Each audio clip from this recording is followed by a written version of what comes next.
it. Adrenaline awakened, I can taste it. We can make an impact, grab it, then taste it. What's going on, you guys? It's your boy Patrick, aka Addicted to Combat, back for another week of fights, going live again. I think this is episode 5 at this point. And we got a big pay-per-view week now, UFC 279, Khamzat Chimaev taking on Nate Diaz. A very strange main event, but this is kind of a strange card. You know, we got 2 catchweight bouts. We got a couple women's fights where one's making their debut. 13 fights still intact for this pay-per-view. It should be really exciting, and there are some good betting spots. I have most of my betting action finalized, and I'll point out those spots as we get through this. I've got a very special guest on the stream for tonight. Unless you live under a rock in the MMA gambling community, you don't know who this guy is. This is Uncle Weezy, co-founder of the MMA Engine, and a guy who's one of the most hardest working guys in our space, giving you high-end statistics for free. And now he does have a Patreon with some very advanced stats. I vouch for it personally. I'm on his Patreon, and that link is in the description. Without further ado, your favorite uncle, Weezy. What's going on, my friend? How you doing?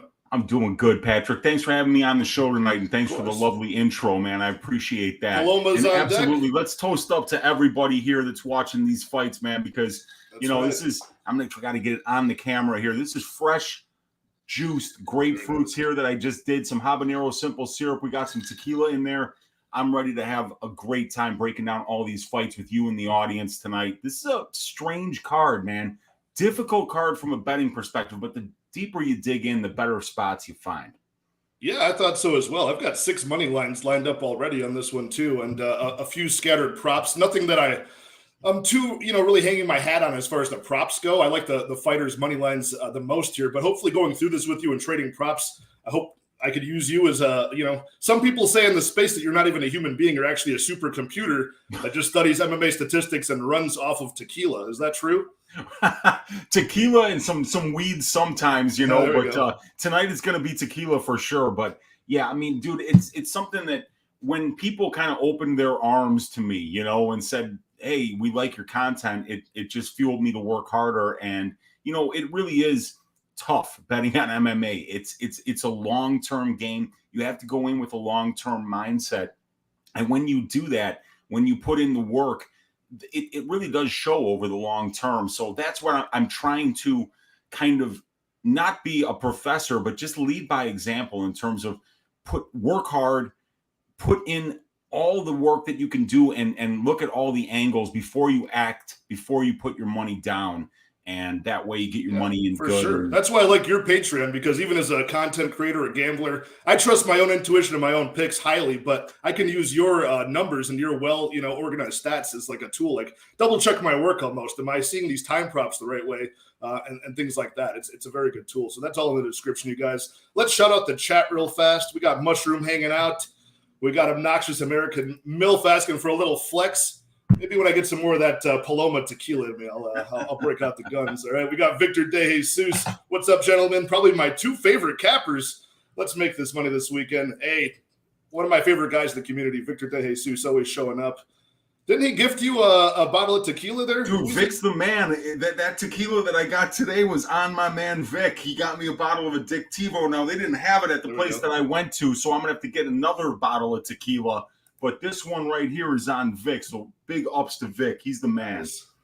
Another one of the main dudes in the space, Daz File, saying, "Oi, let's go." Mushroom back in here. Oh, Jenna off of Twitter, Jenna Marie. Hello, my guys, with a little cheers, heart and flame emoji there. Let's go down Mark Gomez, and we got UFC Egg as well in here. Oh, there we go. My boys over at the Early Weigh-In podcast, always doing good work. Pat is on a heater. I'm on a 5 UFC event win streak. How'd you do last week, Uncle Weezy?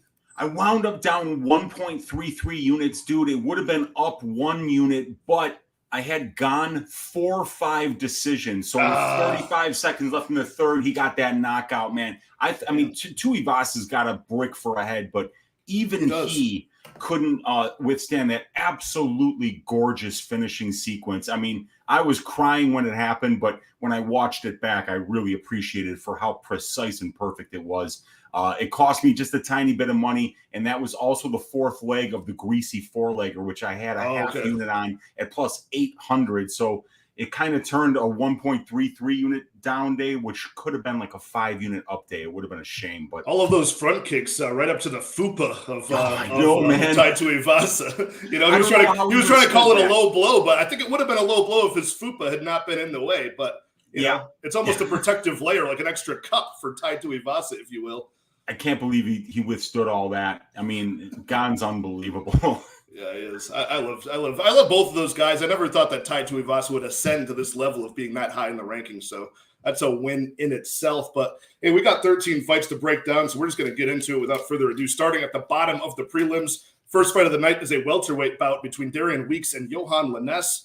I'll kick this one off, and I've got my first money line bet of the night as an underdog one on Johan Lainesse. The underdog here, the Canadian powerhouse. We kind of forget that this guy, even though he's coming off of that sort of impressive early start against Gabe Green, where he got almost a knockout, and then he gassed himself out, and Gabe Green got the TKO victory. Johan Lainesse actually is willing to wrestle in this bout as well. You know, he's not a slouch as far as the grappling goes. He can lean on the cage and get control time there as well. And I always talk about this with these guys that are in their prime. You know, he's like 30 years old, 8-1 now. That's his first professional loss. He might go back to the drawing board and really say, hey, look, maybe I should, not go 150% in every strike and wear this out. You know, he does have a couple of decisions in the CFFC as well. So I like him in this spot. I find Darian Weeks to be a pretty good generalist, but I think his cardio is overrated. I don't think it's that much better than Johan Lainesse's, to be honest with you. And he's very hittable at boxing range, as shown against, Brian Barberena and Ian Gary. So I'm taking Johan Lainesse, the money line on this. I do like that knockout prop for Johan Lainesse as well, but I don't think I'm going to get there at plus 235. So what are your thoughts on this one? And do you think it goes over, or do you see this finishing? So I'm going to be looking at the over 1.5 for this fight. Darian Weeks has never been finished as a pro, and he was finished once as an amateur, but it was a doctor stoppage, and I didn't see the fight, so I didn't know what happened. You know, it could have just been a cut in a bad place.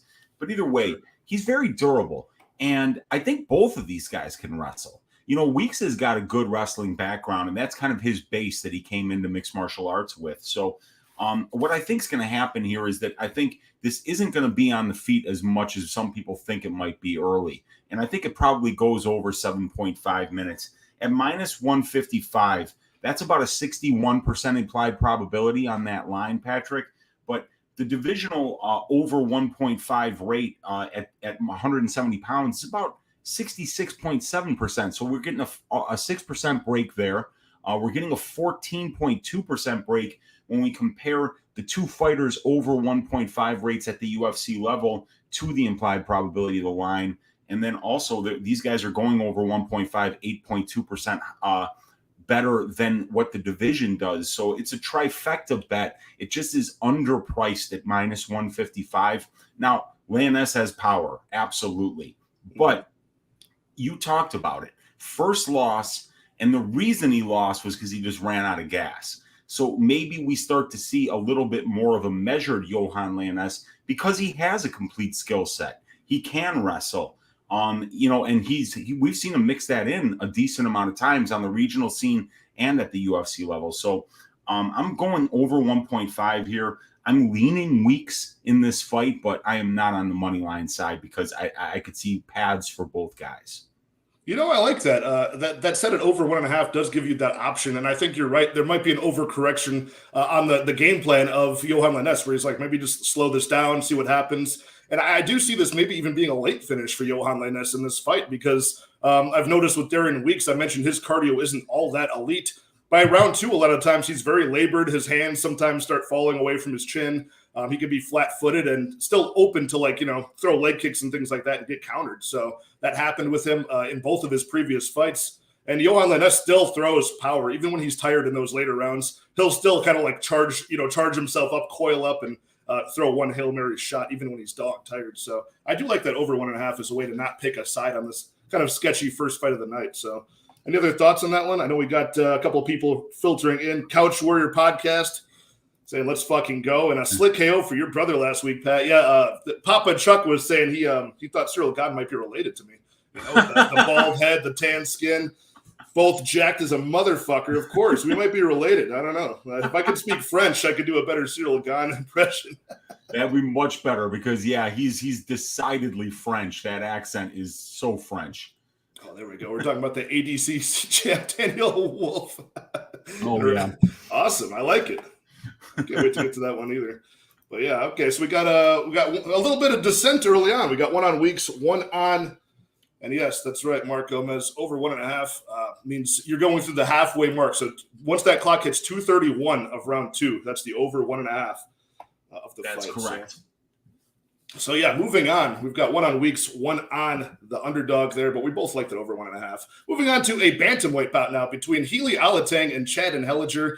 About a minus 160 money line for Healy Alateng, the Chinese prospect here, and Chad Anheliger, the making a second walk to the octagon here at plus 140, the underdog currently, I believe. I think that might have been inflated a little bit in the favor of Healy Alateng at this point, but he's a freestyle wrestler first and a Muay Thai kickboxer second as far as his MMA career goes. He's not always willing to open up and start with the wrestling, but he does get to it, and it's won him a couple fights, including that first fight he had against Dana Bakary. Chad Anheliger, a very capable, power striker. He's got the short little 64-inch reach, but he does pack a punch, and that power translates late into the fight, as you saw against Jesse Strader last time out. He got that knockout in a fight that could have been going either person's direction, honestly. He really needed to get that knockout. So I'm not really a big fan of the way that Chad Anheliger fights, just because he does have that glaring hole in his game, is that takedown defense. I think that's going to be exploited here. I am taking Healy Alateng. I like his money line. And as far as the time props go, is where I need your help, Uncle Weezy. I see this going over more than not. Do the stats agree with that? Does that pass the eye test, or am I totally off there? What do you think about this one? No, I mean, with Anheliger, you got 17 professional fights, 15 have finished inside the distance. So that's the archetype of fighter that you're looking to bet violence, right? I mean, right. And he's lost all 5 of his losses are inside the distance, and 4 of 8 of Alateng's losses are inside the distance. So we got, these guys being finished at a 69% rate in their losses, at a 64.3% rate overall. But here's the thing, though, Patrick. At the UFC level, 2 of 7 fights have finished inside the distance between these two guys combined. So that's only 28.57%. Right. And we're paying 45.45% on the fight doesn't go to decision at plus 120. Okay. So I think we're kind of overpaying for these violence lines right now. But Anheliger is the archetype of fighter that you're going to bet on. And that's probably a recency bias in the prop lines, right? Because we got Alateng with that very early KO, sub 1 minute over Kevin Kroom, right, in his last fight. And then we had Chad with the round 3 finish, right? So we're looking at, recency bias on both sides for the finish. Is that correct?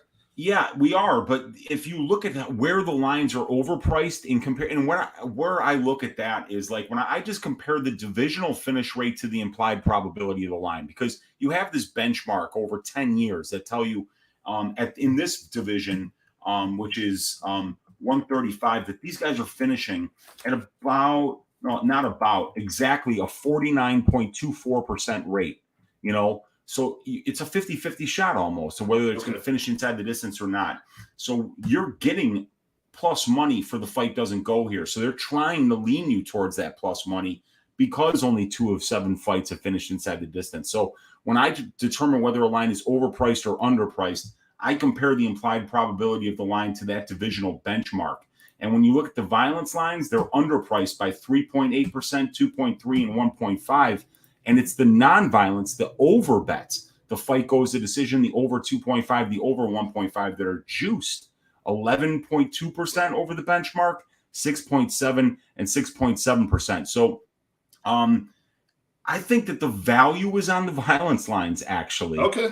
And you might be looking just for a little bit of regression here, but check it out. I mean, Anheliger's 15 of 17 fights inside the distance. It's not a bad look. You're getting a little bit of a break, almost 4% when you compare the implied probability of the line to the benchmark. So it's not a bad bet.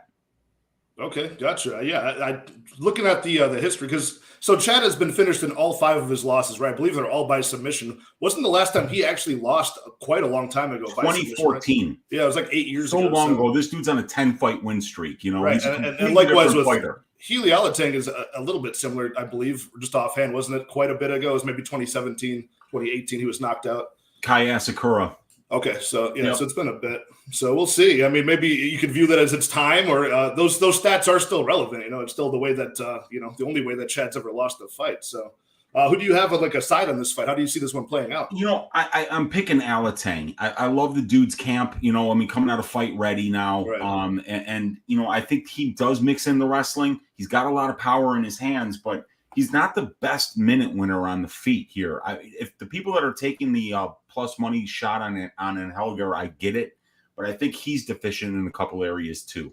And he looked good over somebody who wasn't that great. Like Jesse Strader's not a good guy to like be going into round 3, and you need to get that finish. You know what I mean? Like that's just not a good showing. Strader was having his minutes. His moments. Right. And he was getting he was getting the takedowns at will, basically. Not holding them down for very long, but at least getting them there. And that's kind of what caused Chad Anheliger's contender series about to be very close as well, was that control time.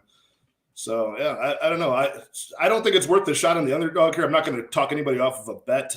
Healy Alateng, you don't want to go into a minus 160 to minus 175 money line and have questions if he goes for that takedown or not. But, I mean, the guys he's been facing, I mean, obviously Kevin Kroom, he didn't really have time to get a takedown, right? He just knocked him out. Gustavo Lopez, he probably would have won that fight if not for that cage grab. Casey Kenny, just a whole different level, outclassed him. But other than that, he's been pretty open to working in that wrestling, and he's very capable on the feet too. He's got some good counters. So. He does. He's a good fighter. There's some of these Chinese fighters that are training over at Fight Ready now, Alateng and AQ Aori Kulang. So they're winning. They're winning.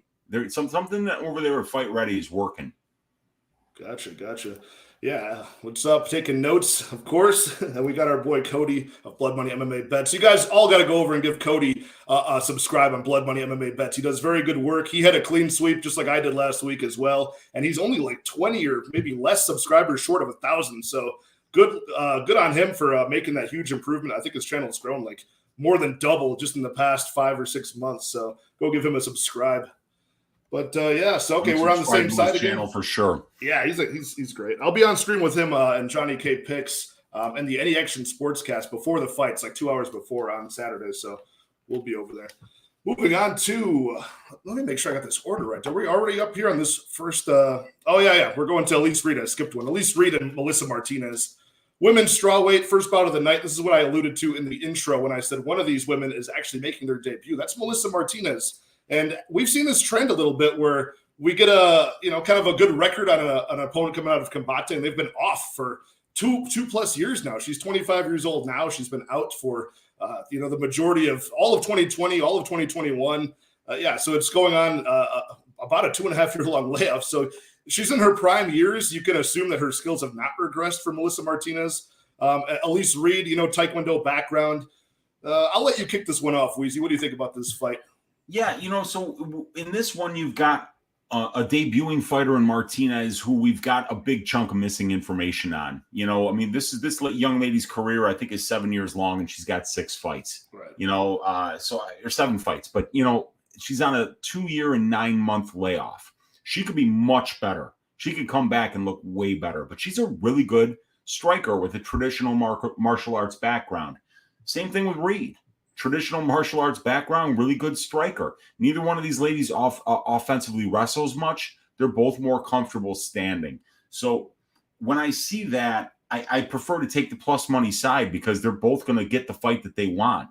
And I think it would be reckless to assume that Melissa Martinez should be the favorite here. How do you know she should be the favorite? Especially such a big one too. At what, minus 165, or is that when I researched it? Is it more now? It's minus 165. She's minus 178 on FanDuel. Okay. You can get Elise Reed as good as plus 148 right now. Now this is another good fight to talk about the time props too on this one, because usually a women's 115 bout would be going, they'd be juiced to the over, right? The over 2.5 would be crazy. It might be like minus 300 or more. We're actually getting kind of a smaller line on that because of all the finishes from Melissa Martinez. She's had 5 finishes out of her 7 fights.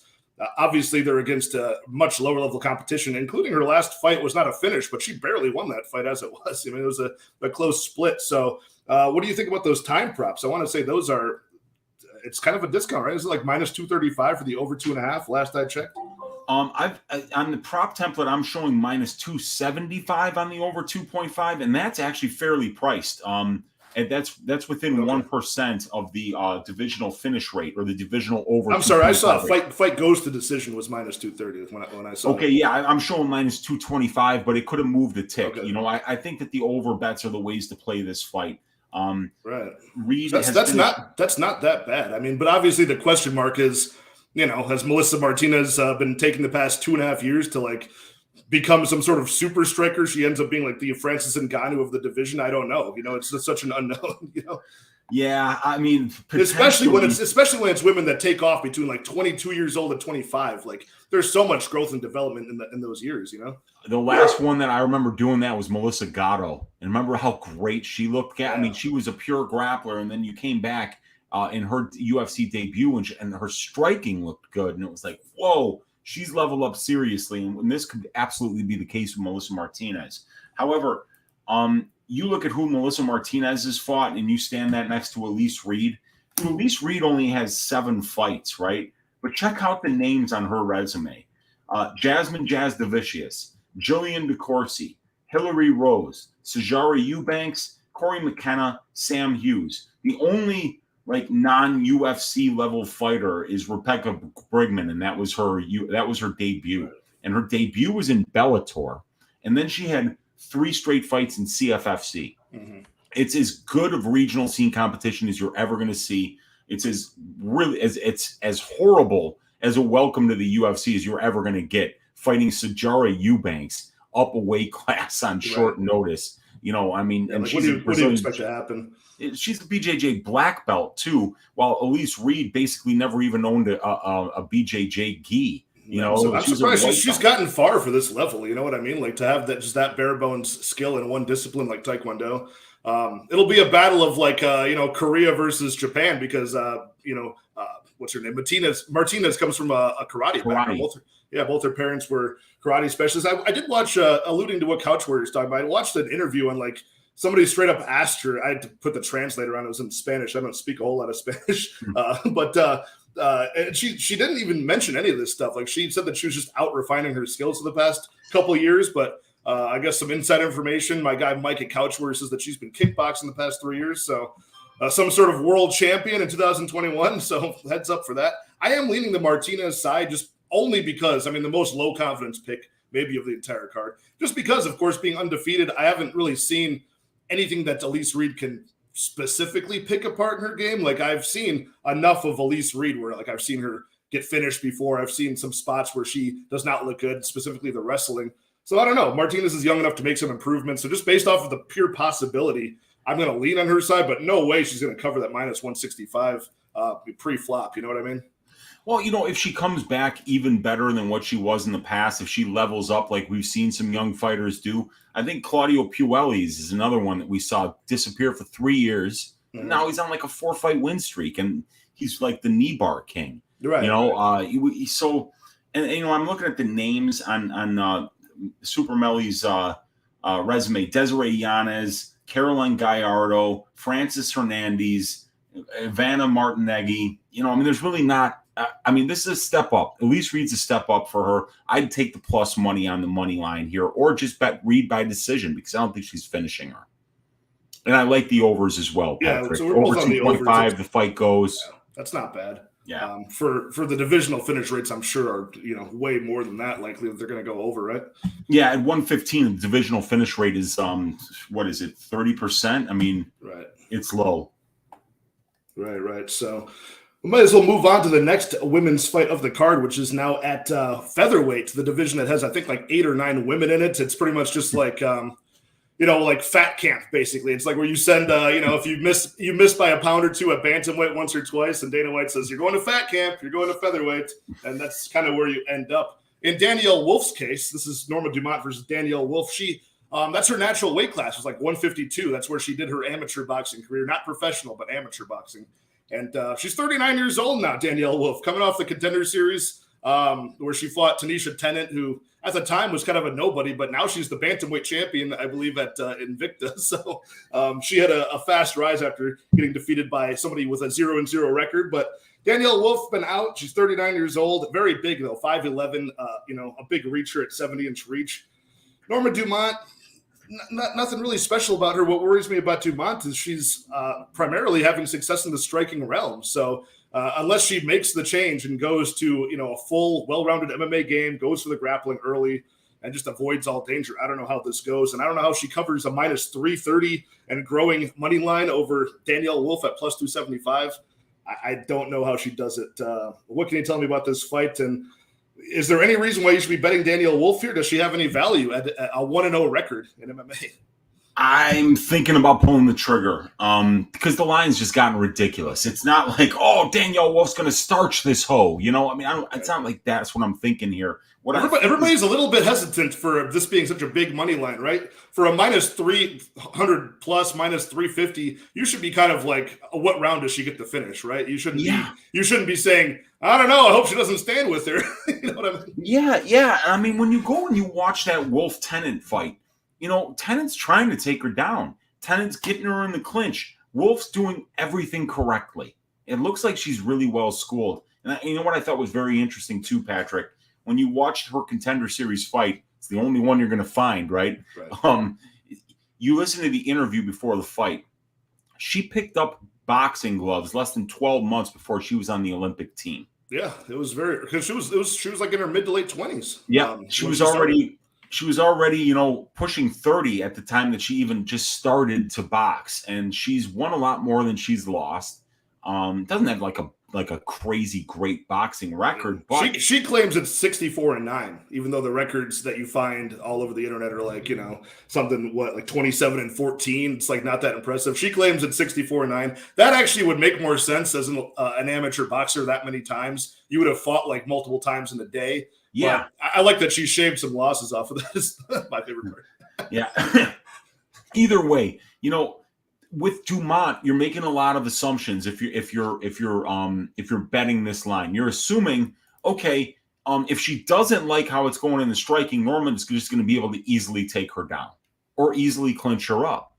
And I mean, we've only got a 15-minute sample size for Danielle Wolf, but she kind of looks like she's a pretty good athlete and that she's got a fairly well-rounded mixed martial arts game. And frankly, at 145 pounds, that's all you need. She was pulling guillotine and stuff. She showed some sort of urgency to like employ some skills she's learned. And yeah, you're right. I mean, I thought about that too. Like just being the better athlete sometimes at this weight class could really be enough.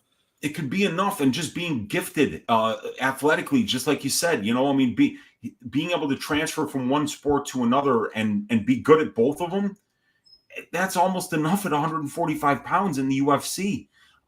We're making assumptions that Norma Dumont's going to get a submission on the ground, that she's going to be able to take her down, hold her down, and then get to a submission.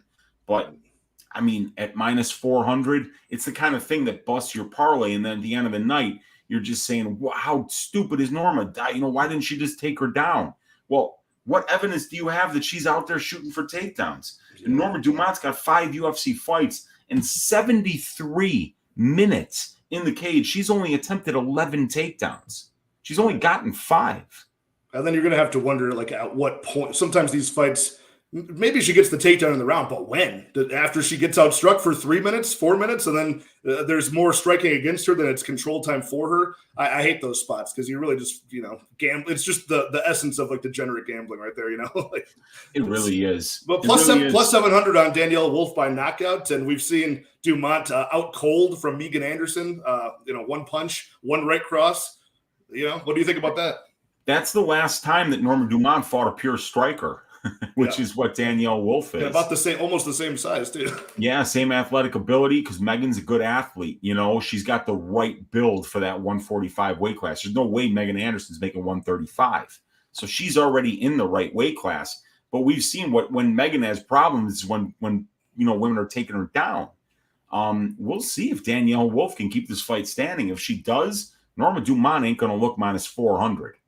Right. Yeah, the only really hold that we saw, of course, was most of the women's divisions, a lot of the times, except for the really elite ones, once they get on their back, there's just not a whole lot of like get up game ability. It's really, they just get smothered from, and dominated from the top position, which happened in the last part of the fight with Tanisha Tennant, right? But she also got pieced up. And what was that? Was that round 2? I believe she got pieced up a little bit by Tennant too. She got caught. Yeah, she got caught. But she showed toughness. She showed the ability to be able to rebound from that. That's important too. Yeah, I don't like much about this fight other than the two I had was, of course, just that Hail Mary, that plus 700 on Wolf by knockout or Dumont by decision. I don't know if she even gets Wolf out of there. Wolf seemed decently, like we mentioned, she had some skills defensively on the ground. I'm not sure. One of those sides, nothing's really calling to me. Another low confidence one. I'm picking Dumont just because you can't not take the fighter that's younger by a huge margin and also has been active and also has more of the MMA skills. You got to go with that. 9 MMA fights to 1 MMA fight. I mean, it's kind of a no-brainer. That's why the line is where it is. But it's a no-brainer, but I'm still not a pass. Worried. It's still in the back of my mind. I'm like, I don't know. Yeah. I'm staying off of it. It's a pass for me completely. Yeah, I have no money on this fight, but if I do get to a bet, it'll probably just be a small bet on the Danielle Wolf money line. If this thing keeps going the wrong way, I mean, I might just jump on at some point. Yeah, is she going to get to plus? Is she going to get to plus 300? She's already there. I'm sorry. This is totally crossed since I looked at this. This is minus 400 for Dumont. My God. It's crazy. What's crazy? That's an 80% probability. Yeah, DraftKings is at minus 410. Yeah, when last I looked at this, it was minus 330. This is crazy. Okay, well. I think she's just getting parlayed up, right? Like she's just getting parlayed up. Yeah, because people are parlaying her with Almeida and the Chimaev, and they're trying to get something near even money, but they're probably not even sniffing it. You can put together a 4-leg parlay that you pay juice on this card. Right. I mean, you might as well just take like your $1,800 and put it on Chimaev and get a C note back, instead of getting involved with Dumont, but. Anyways, moving on to the people's main event, something a lot more pleasing on the eyes here is Jake Collier versus Chris Barnett. I believe we're at this point in the night already. This is going to be a really fun fight, a kind of a similar money line though, right? We've got a huge price tag on Jake Collier sitting at around minus 400, correct? And we're seeing it come back around plus 300 on Chris Barnett. Huggy Bear. Both guys, drastically different heights and weights. Well, the weights are the same, about 265 limit for both guys. But the height and stature, 6'3" for Collier, 5'9" for Barnett. In what world does Chris Barnett get a win here? Do you think it could happen at any point in the fight, or does this have to be early and some sort of spinning technique? What do you see happening here? We've seen Collier dropped only once in 11 UFC fights, and I mean that's how Barnett wins this. Is he drops him, he hurts him, right? But I don't think that's happening. Jake Collier is a lot of things, but what he's not is John Vellante. And I mean, Collier is still only 33 years old. He's and that's young for heavyweight. So I mean, I see why he moved up. You don't have to be nearly as fast or skilled up at this weight class, and he can eat whatever the fuck he wants now. And I mean, he does exactly that. We can tell, but this is a wild fight. I don't know what universe I'm in where I'm laying minus 400 on Jake Collier against anybody. I never thought I would see it until this fight, honestly. And even this is kind of crazy. I mean, Chris Barnett, he's durable in spots. Like, obviously, he has horrible cardio. And against somebody that pushes him, like Ben Rothwell in the short notice, like less than a week's notice. Of course, he pushed him. His cardio looked terrible. His next fight, he didn't even have to show it. He just went in there, under 1.5 or just over against John Vellante. But, the last fight, Budai, it turns out Budai is not very good and didn't push that much of a pace on him. Like he, peppered him up with strikes, but held him against the cage. So we didn't get a chance to see the total unraveling of his cardio by the time he got to round 2 or 3. And I don't know if Collier is going to do it either. I'm really not sure. I don't think Collier will be finished in this fight unless by some crazy spinning wheel kick or something stupid. But, what do you think about Collier by decision in this one? As odd as it seems, he goes there quite a bit. I feel like this might be just maybe a slightly easier fight than the Felipe one in a way. He could outstrike Barnett. And unless Barnett totally succumbs to like his cardio just failing him, like unless he's got like a heart attack in the ring and it's open for strikes, I don't see him getting finished. Collier's a really good minute winner. 13.13 significant strike attempts per minute, but his opponents are throwing about 9.5. So, he's throwing a lot more. And Barnett's not a cardio king. He's not a volume king. He needs to get that one big shot. He needs to win a moment here against Jake. Otherwise, Jake easily wins this decision. And Barnett being finished looks like 50% of the time in 8 losses. So, maybe Collier takes him down and does what he did to Chase Sherman and just gets his back and rear naked chokes him out. But it's a fight that I'm staying away from, man. Well, we got some martial arts legends in the chat. We got the Tate brothers here, Andrew and Tristan. All right, what's going on? Nice. He probably would drop all of us, honestly. I mean, I'm not fighting either one of them. No thanks. And of course, genitals in the chat. There we are. And yes, they are watching this. Of course, they're everywhere. But yeah, I mean, Chris Barnett, we got to talk about the story of Chris Barnett in his last fight. It was a horrible thing with his wife passing away and being terminal the week of. You hear about this? I did not hear that. Yeah, so his wife ended up for the Budai fight. She was I think she had some sort of brain swelling or something, and he got the call that she was going to she was terminal the week of the Budai fight. So he mentioned that, wow. And he didn't say anything to the management, and he just took the fight because he knows how ruthless the UFC is. And he said Dana White was super mad at him, why didn't you just drop out of that fight? Just don't take the loss. Just we would have figured something out. So he said Dana White was super understanding, but yeah, his wife ended up passing away, I think, the very next month after that fight. So he's been going through this camp, just trying to grieve and mourn and still train at the Lima Brothers gym down in Florida. So yeah, we'll see. I mean, this is almost like there's no happy endings in MMA. Obviously, this is almost like what happened to Walt Harris with his stepdaughter, getting kidnapped and murdered, and then he has to fight over him and gets knocked out. So I don't know. He almost had him too, man. He had Overeem on skates. I thought he was going to get that win, dude. But and that's fine. why Overeem was playing possum, kidding around. Overeem's the GOAT. But that's why we, for everybody, we'll just skip ahead real quick here, Patrick. For all you guys who are on Ferguson or Nate Diaz, there are no happy endings in this sport. Yeah, it's unfortunate, but yeah, you watch that and you can't help but kind of root for Chris Barnett in a way. Yeah, it's a serious situation. I was on here. I'm always one that I don't really have a lot of compassion for the fighters. I think that the outside world should be completely shut out from their mixed martial arts game, and this is what they do. Cage door shuts. Who cares about your problems? But the wife thing was pretty heavy. Even I was a little bit feeling for him on that one. But yeah, we're both on the Collier side, and rightfully so. I mean, I don't think he covers that minus 400, but I do think Chris Barnett is one of the worst guys you could possibly have on the roster. Even though he's exciting and he's fun, I don't see any world where he wins this fight. Me neither. But yeah, it should be a fun fight. It should be a really fun fight to watch. I just don't feel compelled to be betting this one. It's one of those bets where if you're laying minus 400 on Fat Collier, if it goes tits up, you're going to put your fist through your TV. It's not the kind of bet that you can recover from. Yeah, this is very low-level MMA here. And when you've got the gas tank as poor as these guys, anything can really happen in a heartbeat. So I'm not laying minus 400 on that. Nope. But there is a fight I've got to bet on in this next one. I'll have you kick this one off. This is Dennis Tiuliulin coming in for his second appearance in the octagon against Jamie Pickett at middleweight. When I got this, it was minus 130 for Jamie Pickett, plus 110 on Dennis Tiuliulin. Let me see if that's still accurate here. Yeah, it's still about right. That's kind of holding court there. So I like Jamie Pickett in this spot, but I'll let you kick this one off and tell me what you see. So, it's hard to know. I watched the available tape on Tiuliulin. He's a powerful striker. He's finished 8 of his 9 wins by knockout, the other one by decision. Lost inside the distance in 4 of 6 losses, and he's fought some good competition. He got absolutely dog walked by Ikram Aliskerov in Brave, I believe, or maybe it was in UAE Warriors, but that was hard to watch. But Jamie Pickett is not Ikram Aliskerov, who we'll be seeing next week on Dana White's Contender Series. I've been waiting for that line to open so I can max bet his ass, because that dude is going to destroy Mario Sosa. But anyway, getting past that, this guy Tiuliulin's a good striker. He lands one big shot, it hurts, and then he gets people on skates and he finishes them.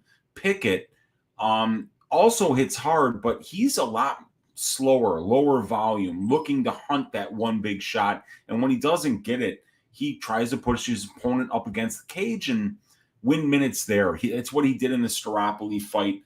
this is one I'm just staying very far away from because I feel like I don't know enough about Tiuliulin. I feel like he looked better than I expected him to against the Black Wolf Kisraev.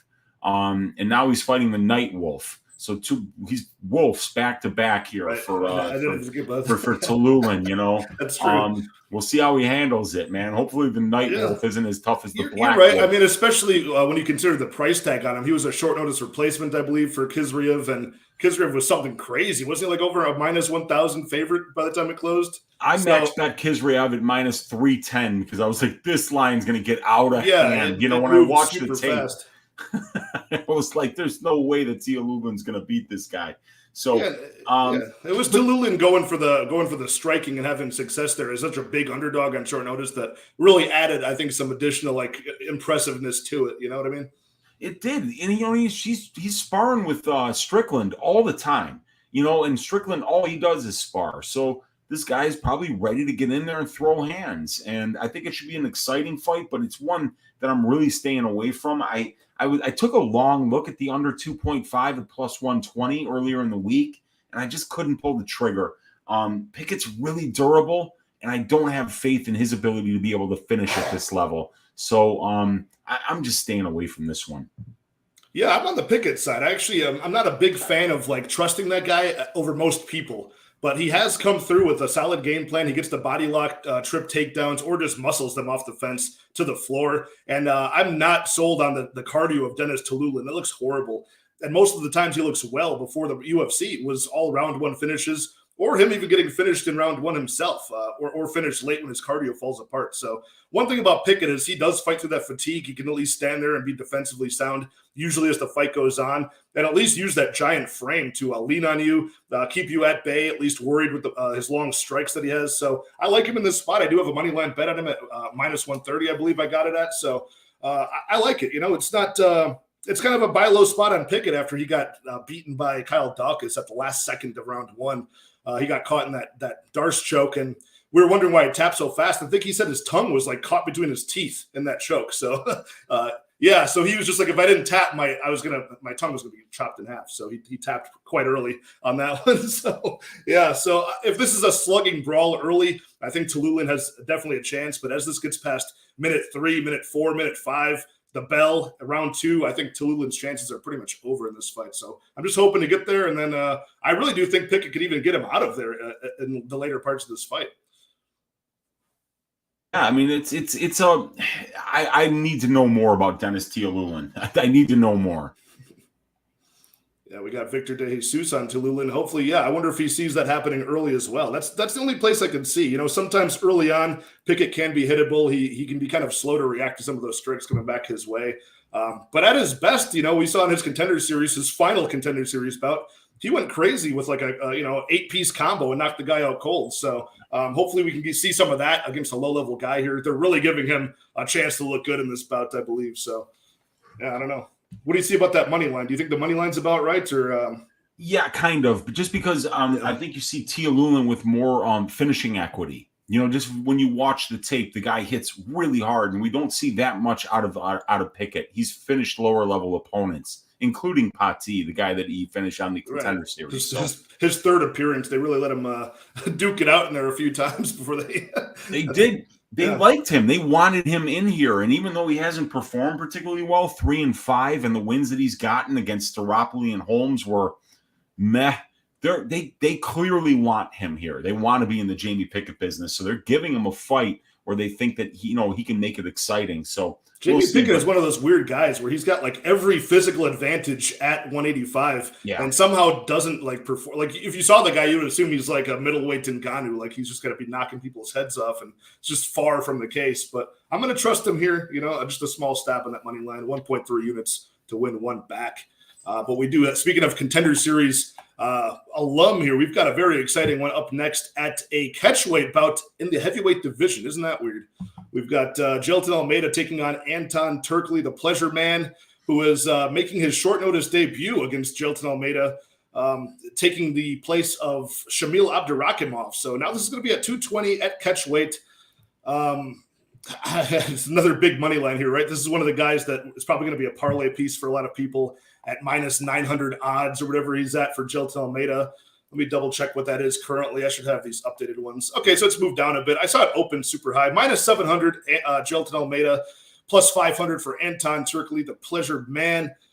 I like the under in this spot. I don't play under 1.5s very often, but I do like the under here. And you're getting, it's like minus 130 for under 1.5. I think that might have moved up a little bit on some books, but Jailton Almeida gets a lot of his work done early. Turkalj is kind of I don't know if he's a glass cannon yet, but he's one of these guys that's got a lot of explosive potential early, takes a lot of risks, and he could very well end up in bottom position quite early. Every single time Almeida fights, he throws a front kick to the body and goes for a takedown. He shoots in and usually gets it. That's happened consecutively in his last like 3 or 4 fights. He does the same exact thing. A front kick to the body, rushes in for the double leg against the cage, and usually slams the guy down with authority and works ground and pound, either hammer fist Danilo Marquez in the face and doesn't need the submission, or he hammer fists you, gets you to turn around, expose your neck, and it's a pretty early night in the office here. So I like the size, the experience, the strength, just the pure BJJ technique. Even if Turkalj manages to, defend the takedown, I feel like he'll get reversed at some point in this fight and end up on bottom position.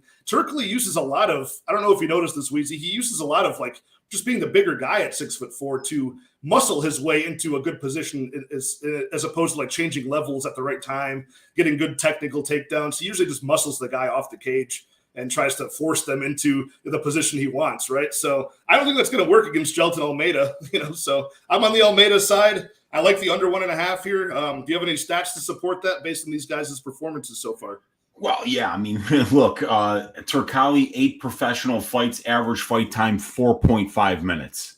Jailton Almeida, 18 professional fights, average fight time, 4.39 minutes.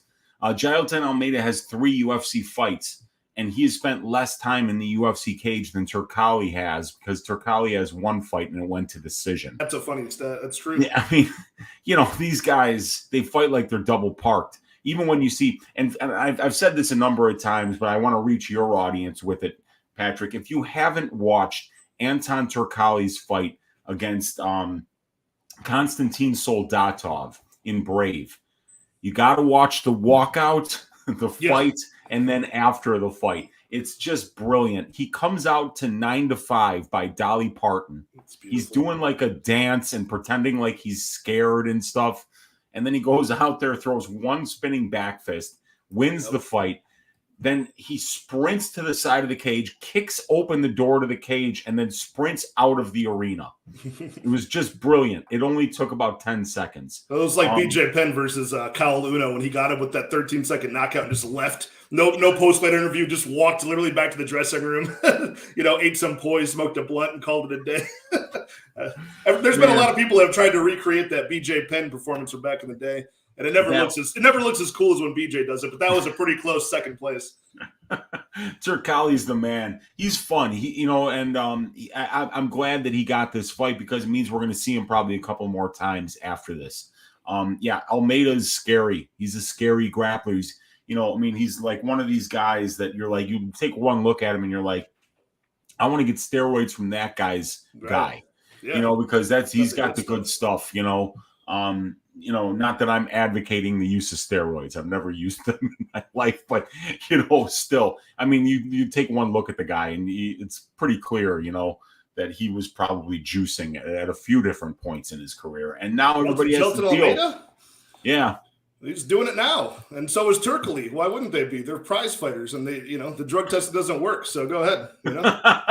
You think these guys are getting in a cage and fighting for life-changing sums of money, and the drug testing is faulty? It doesn't work. You can just have a smart group of people around you. You can do simple arithmetic, and you can pass the drug test. All of these guys you're a stats guy. It's statistically insignificant the amount of guys that are not using some sort of performance-enhancing chemical in the octagon. I'm sure. There's no point to it. So yeah, and even Nate Diaz said that they're all on steroids. Yeah, exactly. But look, I love the Almeida side here, but it's unbettable. It's absolutely unbettable. So what I'm going to do is, because we don't ever see Jailton Almeida after 5 minutes, and because we know that Turkalj's good, dude, he trains with good guys over at All Stars. In Sweden, he's been training with Gustafsson, even wrestled Gustafsson not too long ago. High-level ADCC grappler as well. If he can survive 5 minutes, we don't know what Jailton Almeida looks like in the second round. I'm betting Anton Turkalj round 3 at plus 4,000. Ooh, that's juicy. Plus 4,000 for 1/10 of a unit. 1/10 of a unit to win 4 units, Patrick. Because there's missing information here, but we saw Turkalj look fresh in round 3 against Ocasio de Santos, and he looked fresh after 18 takedown attempts, and he got 10 of them. So I think that Anton is interesting. The betting sides, the betting lines on Anton, where you can throw in 0.5 units, 0.1 units, an eighth of a unit on these little stabs, where if it does go tits up, if Almeida gasses out, if he slips on a banana peel, if he gets food poisoning the night before, Turkalj will make you rich if he comes out of this one with his hand raised. That's crazy. Yeah, because I can see him getting that finish. I mean, obviously, we don't know what Jailton looks like late, like you mentioned. That's a great prop. But, I mean, just Turkalj could do something crazy early, too. You know what I mean? Like, he could honestly get it done early. We don't know. When you see him almost like a Swedish Johnny Walker in a way early on, especially with those spinning back fists. You know what I mean? Yep. He's very goofy like that. And he's going to have a full especially the guys like Johnny Walker, the Pleasure Man, that are goofy when there's nobody in the octagon, like there's no audience. Like, imagine a full crowd at the T-Mobile. Like, they're going to be really, some of those guys, I mean, elite athletes are like that. We'll talk about that with the Johnny Walker. Most are very introverted, but there's some like those guys that are very extroverted, and I think the crowd actually will help them. It's not an aspect of this betting that I even consider because, like, you can't measure that, but I think it's going to help them out here. That's a crazy prop. I like that one. I am on the Almeida side. I like the, actually Victor brought this up too. It's very terrifying to pick a method on the fights, right? So inside the distance is going to be juiced, but again, as we mentioned, you don't know if he's going to hammer. If he gets in the dominant position over Turkalj and has him right where he wants him, is he going to hammer fist him and will Turkalj fold, or will he have to get the submission? You don't know. So that's why, the inside the distance is juiced, but either side is going to be like, some decent money. It's going to force you to pick. I'd probably go with the TKO myself, but inside the distance, not a bad parlay piece too. I like that parlay to chop down that giant money line there. And of course, before we move on, every time I look over to Patrick's screen, I keep checking to see if my chain's tucked towards the habit. That's a good move, Justin. You could get caught lacking, man. Your ice might be around my neck. I'll squeeze into it. John Jones in the chat. He heard us talking about steroids and he came in here. All right. Yeah, dude, he's 27-0. You know that's not the real John Jones, because the real John Jones would be like, I'm 27-0, man. Matt Hamill lost. I mean, that's true for sure. Those 12-6 elbows, man. They might as well just call them legal, Agreed. And the only reason he started throwing 12-6 elbows was because he needed a different attack after literally pounding Hamill's head through the canvas for like the last 50 strikes. Was that Mazzagatti? Or was that Yamasaki? I can't remember who it was. It was a horseshit ref, I'll tell you that. It was one of those Either one clowns. Of those guys, yeah. Yeah, Matt Hamill almost got his hearing back, I think. I think he did. He knocked it loose. Oh, my God. Anyways, moving on to 145. We got Hakeem Dawodu taking on Julian Erosa. This actually is a very exciting fight. I believe this is the prelim headliner. Hakeem Dawodu did some serious work over there in the World Series of Fighting, and now he's become kind of a decision machine, but he still has all of those skills as a kickboxer to get the job done. And what better a guy to face than Julian Erosa, who, is a finisher himself, 11 knockouts, 12 subs. This guy is always, either underperforming or overperforming is how I describe Erosa. I mean, he's just scratching and clawing to stay in the octagon. This is Julian Erosa's third stint, technically, in the octagon.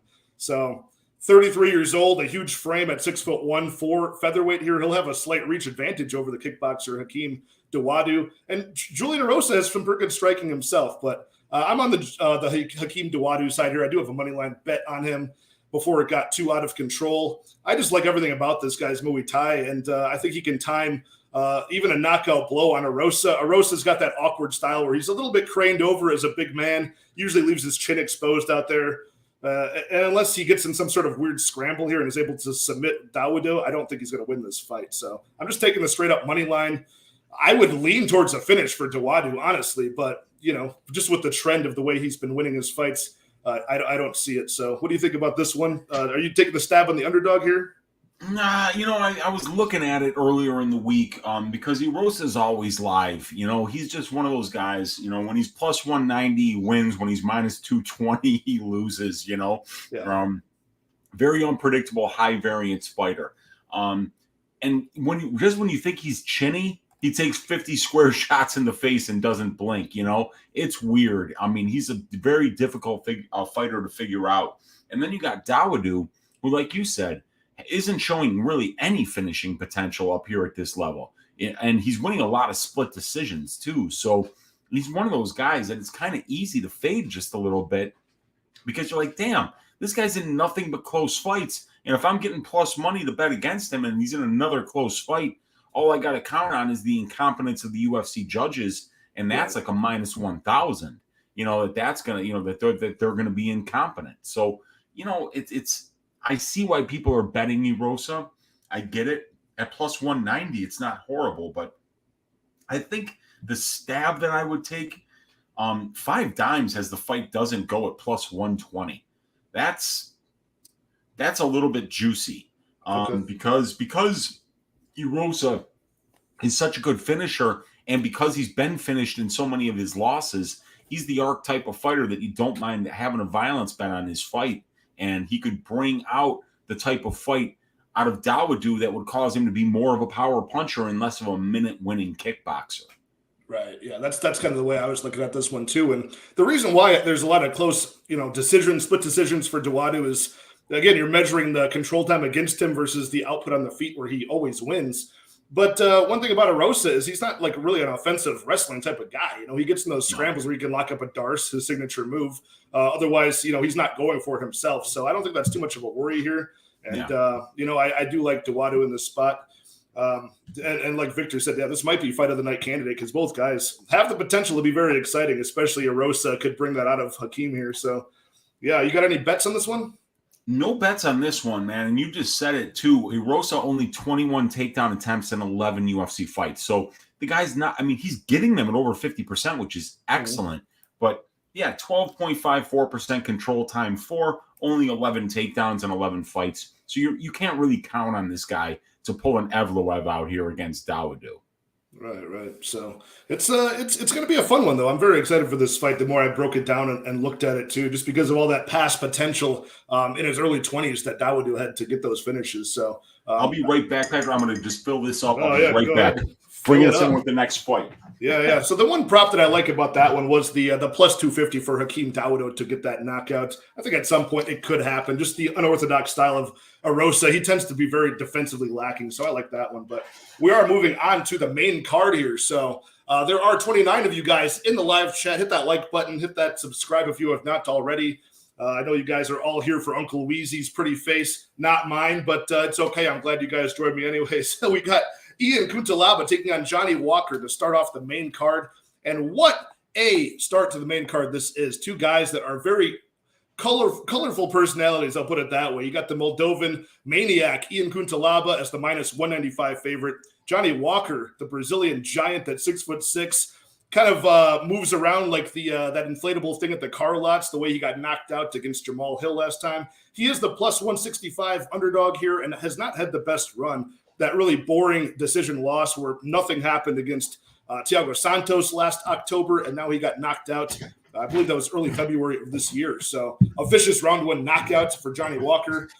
But I like everything about him, though, man. He's got very good kicks, good body kicks, teep kicks. He's got that long reach, that 82-inch reach that he uses very well. He's going to be the vastly bigger man here than Ian Cutelaba with a much bigger array of skills on the feet. So we're looking at maybe Ian Cutelaba has to wrestle to win this fight or get Johnny Walker into some sort of crazy brawl early that he can chin him again, and we'll see if Johnny Walker's, chin can hold up against some shots from Ian Cutelaba. But Cutelaba fights with a lot of emotion. When he does stand and bang, it's very predictable. Like he throws from the hip, basically.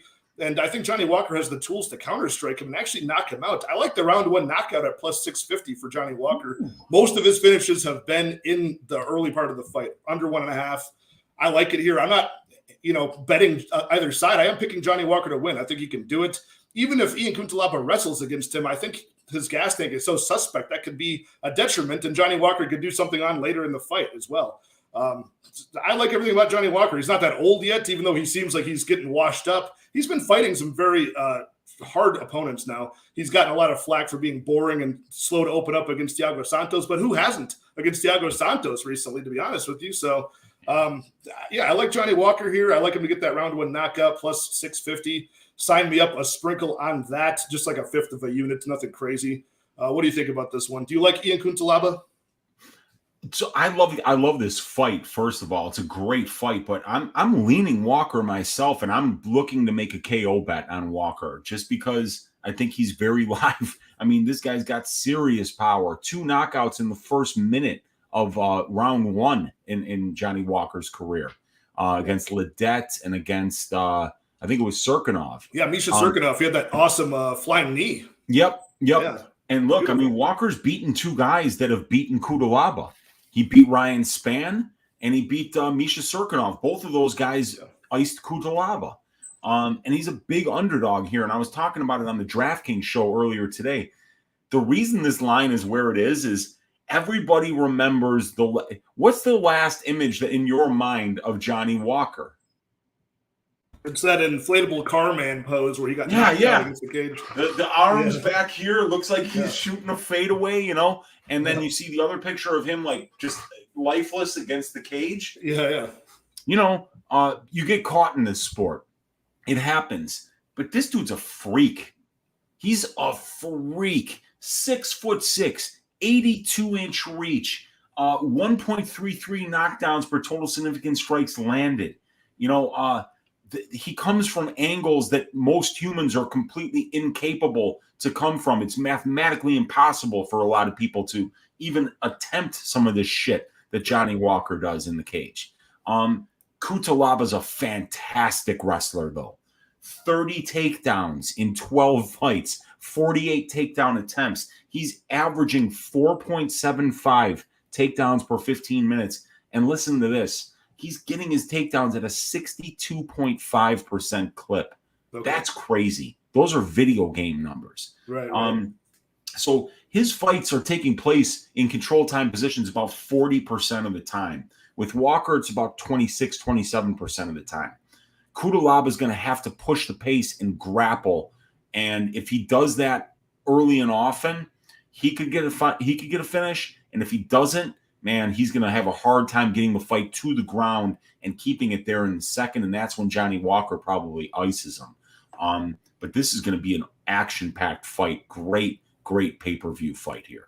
Yeah, it's a great way to open up the card, and this is what we talked about before with the Pleasure Man, almost like Johnny Walker. Johnny Walker was very excited. I don't watch many of the interviews unless I have time, which I rarely do, but I saw the one about Johnny Walker, and he said that he was – I think his last 4 fights were all in the Apex, COVID era, lockdown, no crowd. And he looked visibly sad, like he was going to shed a tear. He was so happy that there's going to be a crowd to watch him dance and, do something crazy in the octagon here. So I think he's got a chance here, but obviously if he gets controlled by Ian Cutelaba, that could be shut down very fast. But like I mentioned, Cutelaba, he did this against Jacoby and gassed out. Obviously that was very taxing on him early, but holding down that ball of energy, like Johnny Walker, that could be very taxing too. So I'm not so sure what's going to happen here. Do you see Cutelaba being like able to get a ground and pound stoppage here just based off of the wrestling, or do you think it has to be on the feet? I could see him hurting him on the ground or on the feet. Cutelaba's tough, man, and he fights like a he fights like a meth head. He just goes out there, full blast right from the beginning, and he's trying to get you out of there. And that's the problem. That's where I see the openings for Walker for sure, because Cutelaba has overhands. He's got, some hooks up close, but Walker's got like 50 different tools at that range. Dude, if you're shooting in on takedowns, those knees, I think he's going to catch him at some point. And trying to take down and hold down a 6'6" guy with 82-inch reach, it's a nightmare. They can find a base anywhere. And Cutelaba's not good at holding people down anyway. For a guy with 30 takedowns in 12 fights, you'd expect him to have more than 23% control time. That's true. Yeah. You know? Definitely. Do you have a prop on this one that you care for, or anything sticking out? Anything like so totally outpriced? Yeah, see, the problem is like the value is on the overs, and you would have to be a masochist to bet overs in this fight. It would be through the roof. Even if you cash, you're probably gonna like have like 50 more gray hairs, dude. The over 1.5 at plus 120 is 8% underpriced. I need it to be like 25% underpriced before I even sniff it. So yeah, I'm not touching it. And I mean, well, wait, where do we have the fight doesn't go to decision? Is it at minus 325 still? Yeah. I saw it at minus 350. That's a parlay piece. Yep. That's kind of a parlay. I mean, I'd be shocked if this one went to decision. It would be very strange because neither one of these guys is Thiago Santos or Magomed Ankalaev or Shamil Abdurakhimov. They're not. This isn't going to turn into a staring contest, my friend. Right. They both have. For that to happen, they both have to like gas out at the same time somehow, which I don't see happening. Right. So probably not. Because otherwise, round 3 would be the one where like both guys just have to be like too tired to throw. I don't think that's going to happen here. Maybe for Cutelaba if he wrestles early, but not for Walker. Walker's good to go. Yeah. Yeah, this is I like that Walker KO. I think Walker round 1, round 2 KO could be interesting. Walker's money line. Walker is a DraftKings piece. Those are all really good, but like Cutelaba, it's not like I'm sleeping on this dude or I think that he has no chance to win this fight. He's a stud. He's a really good wrestler, really well rounded, and he fights for your money every time.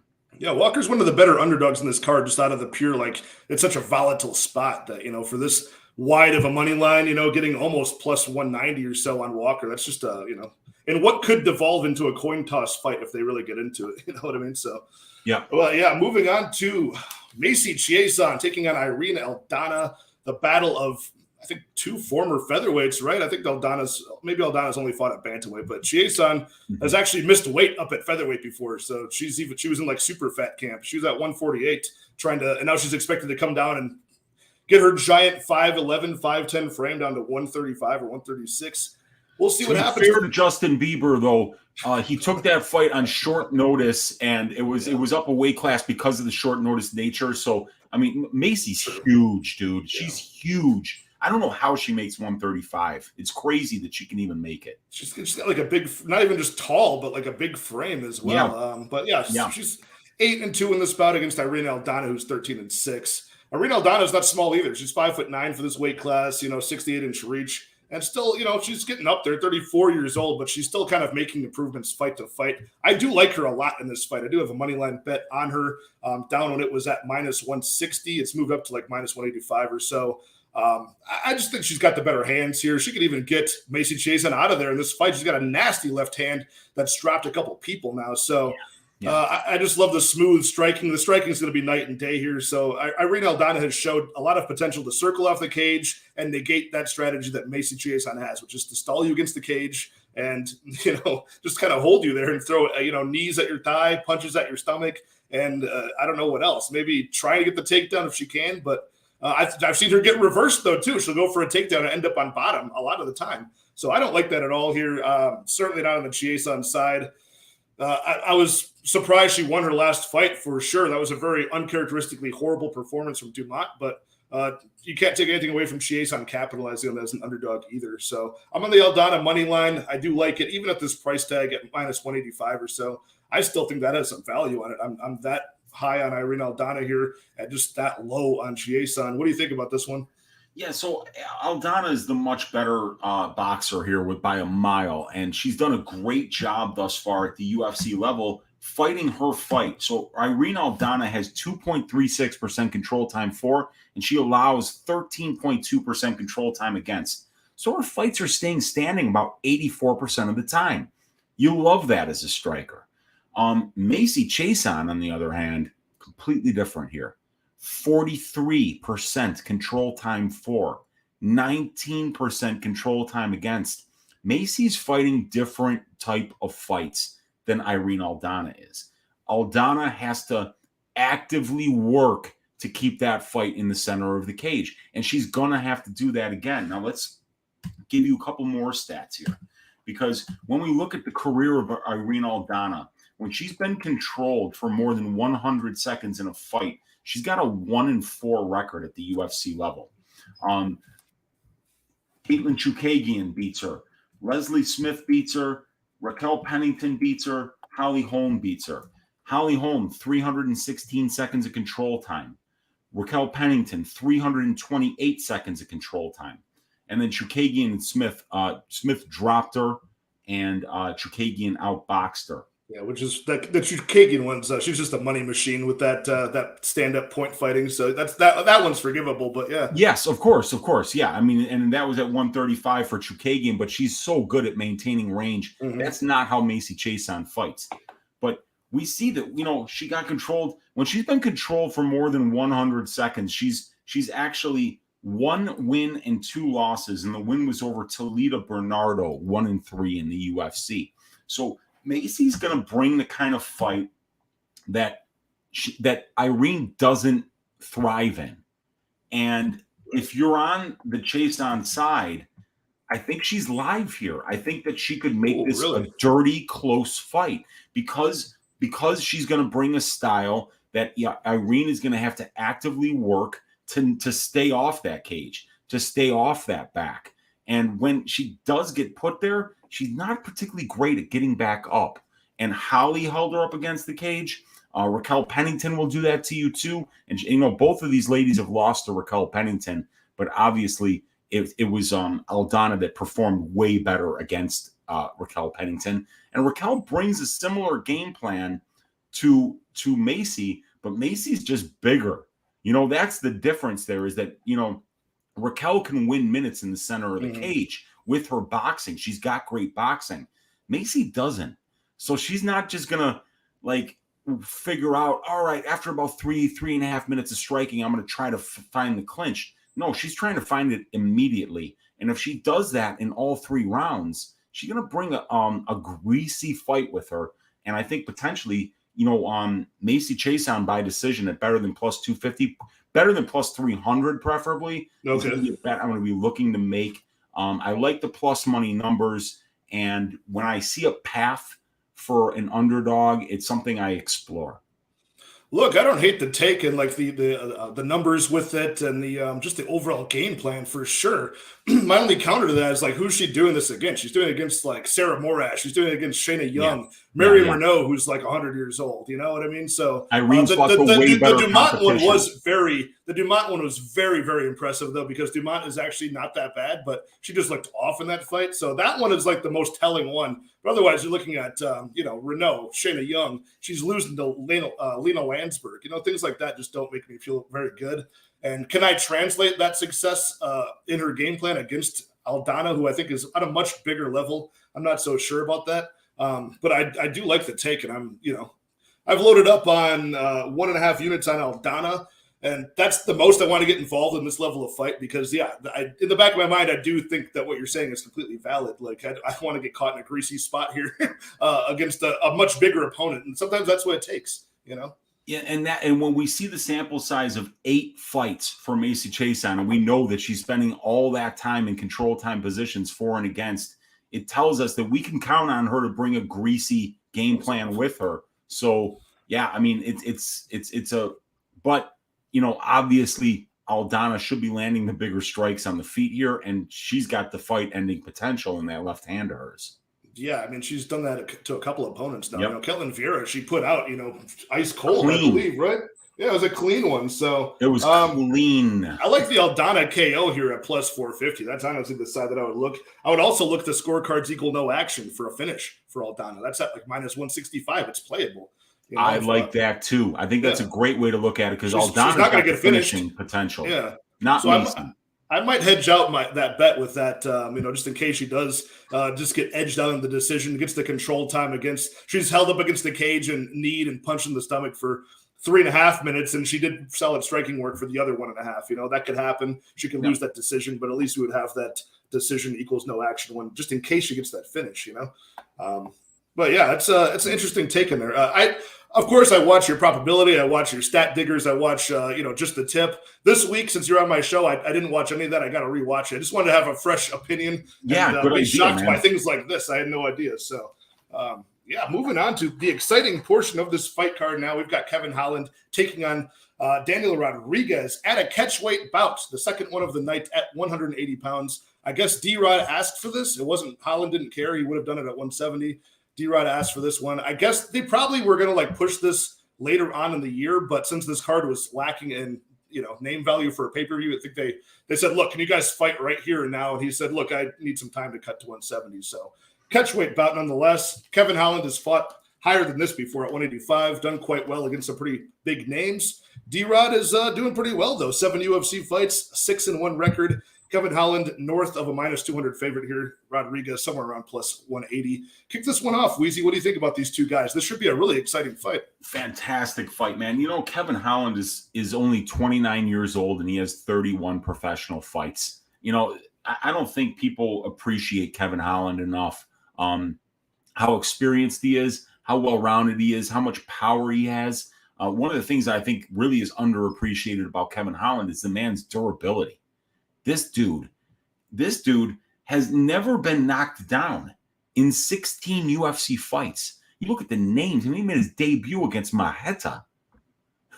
Yeah, right. I mean, on short notice, like he was the only one who was picking up the phone. That was when Dana White said, call Big Mouth, because he didn't give Holland a contract. He literally does not care. That's a real thing. That's a real thing when it's like whatever weight class, whatever fighter, whatever notice, he does not care. He doesn't fucking care, man. Kevin Holland is a gift to MMA fans, and we need to appreciate this man more. He's really something special. And Daniel Rodriguez, my God, the dude's got 18 professional fights, and he's 16-2, and he beat fucking Nick Dalby.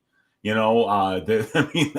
should easily be 17-1. That was a robbery. Yeah, it was a close one. I thought he won the fight as well, but it was a close fight. He did struggle in that one a bit. But still, I mean, I thought he landed a better shot. But, it doesn't matter. This guy is good. He's very difficult to beat. But Kevin Holland right now, I think, is on another level. If you're not going to be taking him down and grappling him, I don't see him losing minutes on the feet to a whole lot of people at this level, especially at 170 pounds. I mean, a 170-pound guy with an 81-inch reach, it's a problem. Tough to deal with. It's a problem. This man can trust his chin. This man can get chokes from angles that other people can't.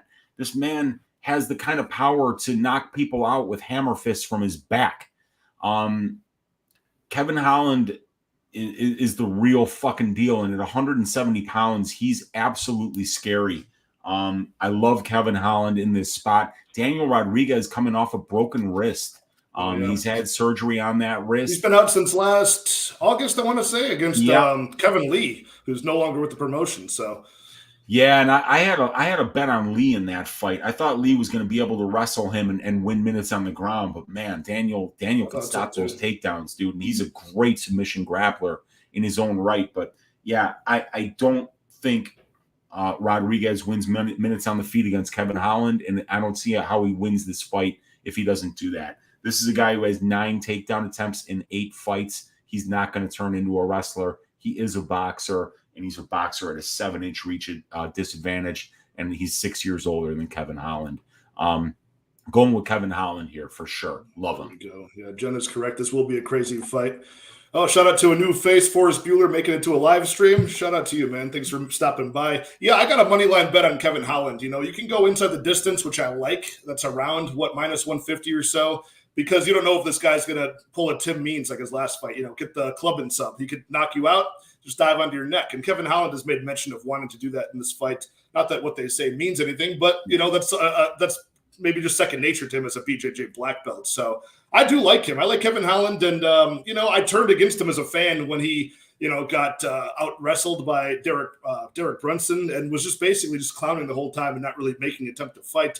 Luckily, I had Brunson by decision that night. It was nice, juicy, plus 300 some number on it. I had Brunson that night too. I was loving that. Yeah, and then you got to do it again when he ran it back against Vettori. You're like, oh, let me just bet Vettori decision again. This will be easy money. So, exactly. But I kind of turned at him at that point. But now moving down to 170, Kevin Holland is so good now. He's even bigger now. He's got that 81-inch reach, 6'3" at 170, unheard of numbers. And yeah, his unorthodox striking is really a thing of beauty too. Long rangey strikes with power in it. You don't know what angle they're coming from. And that's what stumped Daniel Rodriguez in his one loss, right? Nicholas Dalby had that karate, that wide base, the long strikes. And it kind of made Rodriguez a little bit hesitant to throw at boxing range. He couldn't quite get there. He was getting hurt, and he was, getting some respect earned off of Dalby's strikes. So I do like Kevin Holland here.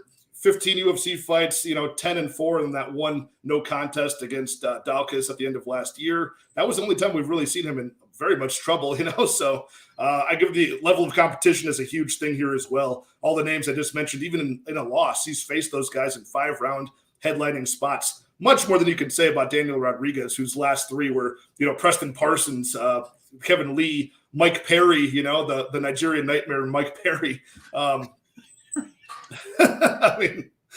I mentioned in my full card breakdown, I was about to trash the Mike Perry fight. And I was like, well, this guy is bigger and blacker and says the N-word with more authority than Francis Ngannou. So, Mike Perry is probably the best win on this record.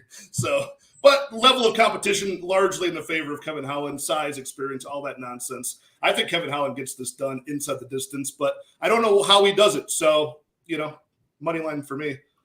Money line for me too, man. That's going to probably be one of the legs for sure. My greasy 4-legger this week, which I'll probably put together tomorrow. Yeah, what is this? This guy has like a 200-0 record in prison. Yeah, man. Everybody I know that's done time is always undefeated in prison. Does anybody lose in prison?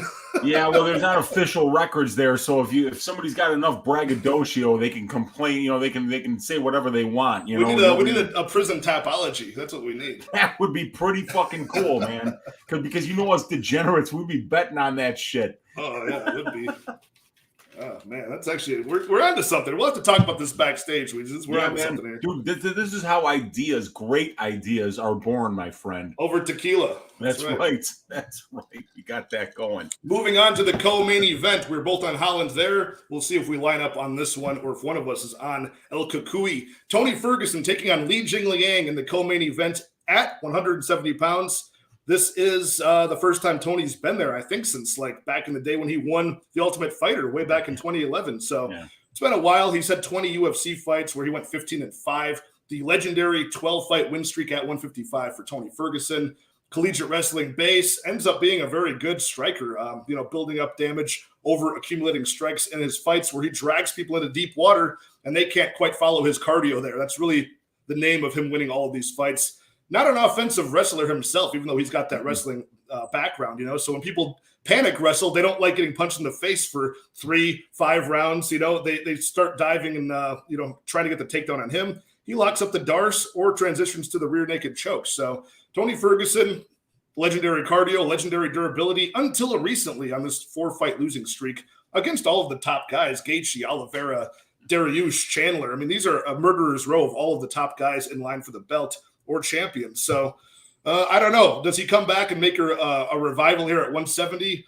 It's rarely has that been ever done. And Li Jingliang is no joke. Knockout power for the Chinese prospect here, who's like a -300 favorite. I need to really update these lines. These probably moved, right?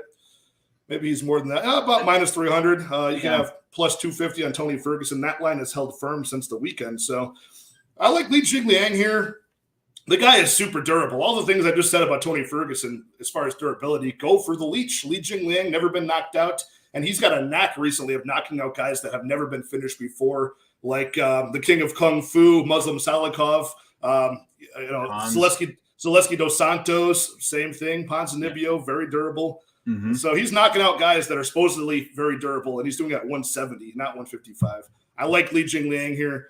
I have not made a bet on this fight. I do like the knockout prop for Li Jingliang, which, what are we sitting at? +180, and I think that since moved to closer to like +160. I like that prop a lot. I think Li Jingliang does some very beautiful things with his technical striking. And Tony Ferguson, as good as his striking has been in the past, it is very unorthodox. It's usually the best moments are when his opponents are dog tired. So I don't know if that's going to happen in a 3-round fight against the Leech. You taking the dog here?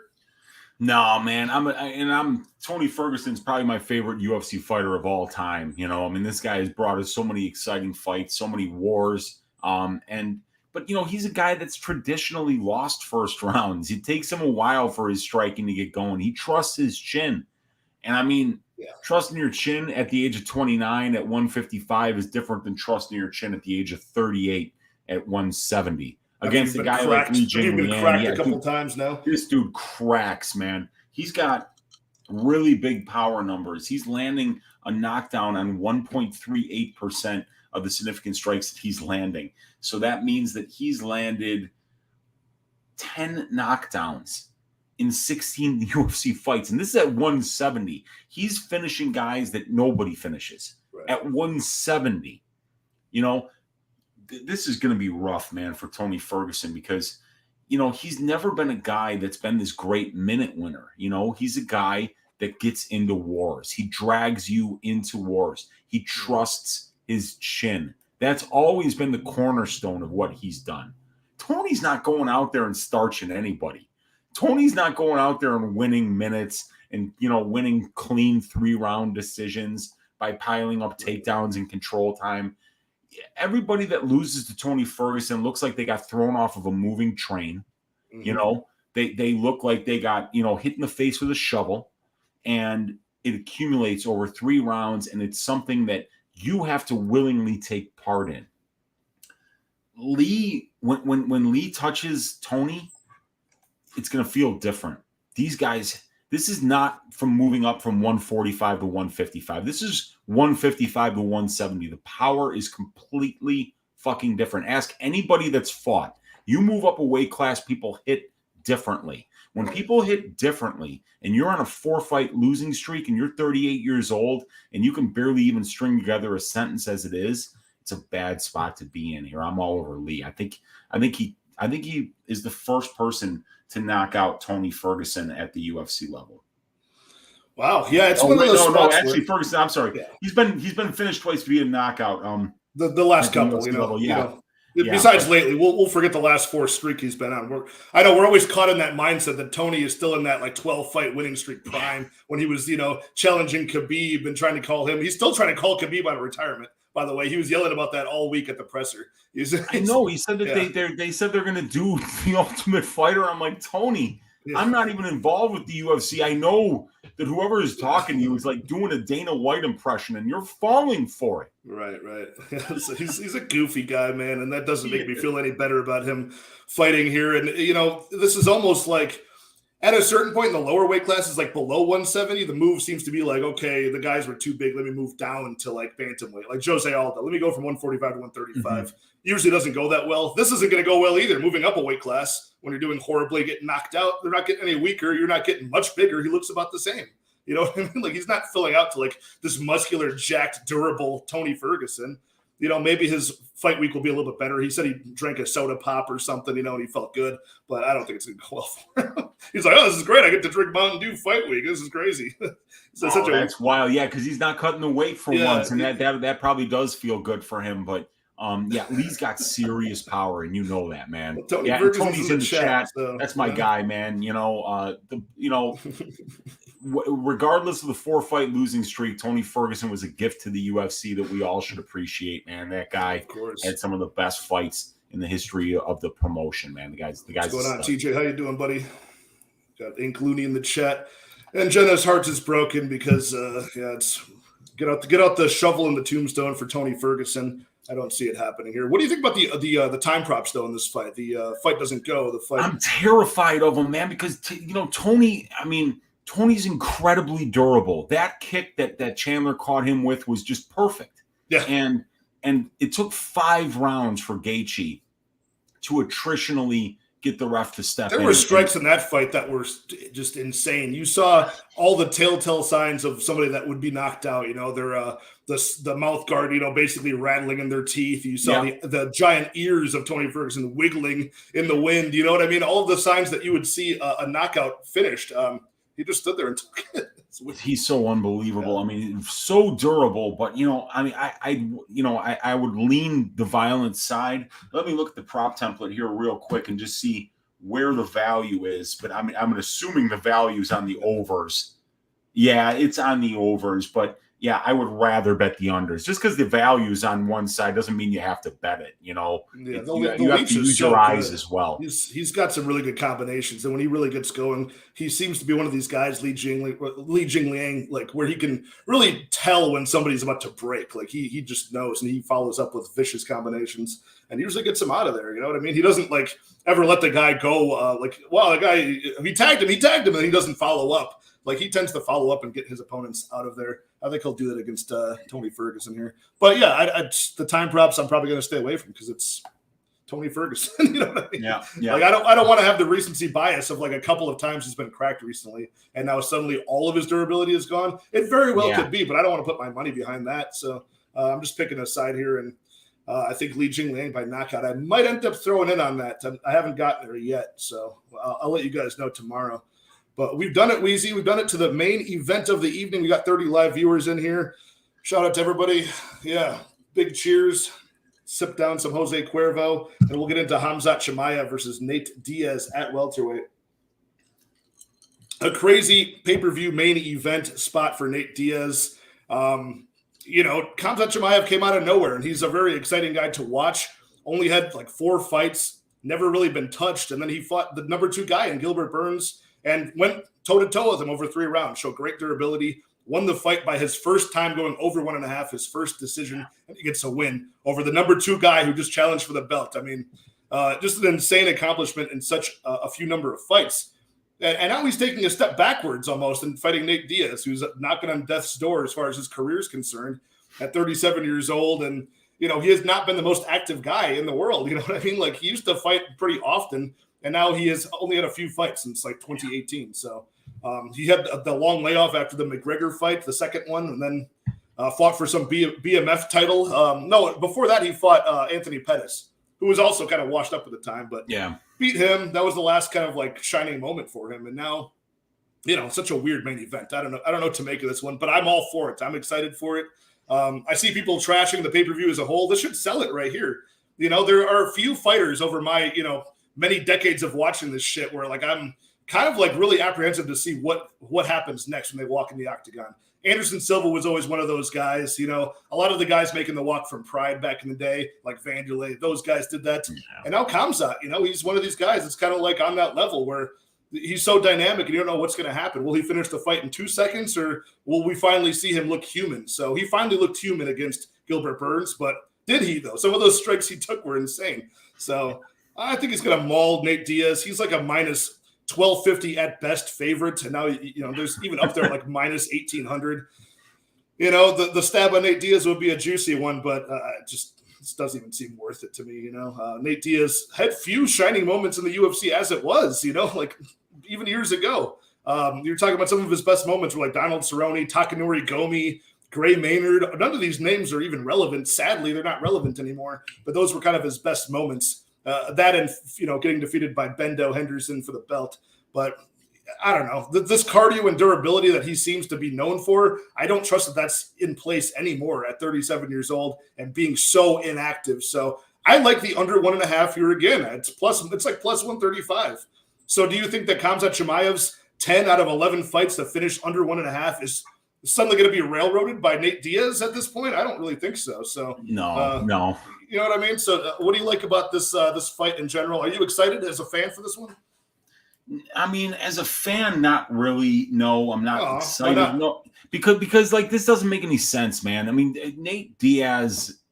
Look, I expect when this fight starts, Patrick, I'm going to look ringside and I'm going to see like Christopher Maloney there. I'm going to see Mariska Hargitay. I'm going to see Ice-T. And I'm like, and people are going to be like, what the fuck is the cast of Special Victims unit doing there? I'm like, well, there's about to be a rape. Okay, there's about to be a rape. It's going to happen in the cage, and we need to have them. They're going to definitely investigate the shit out of this because the matchmaking, they might like actually get these Law and Order lawyers and they throw them into court, and be like, why would you make this fight? Because Nate Diaz gave a lot to the sport, but you're putting him in there against it. I mean, Nate Diaz has no takedown defense. Period. Yeah, he's never been able to stop a takedown. I've been saying it all week. It's getting his legs in position for a triangle as his takedown defense.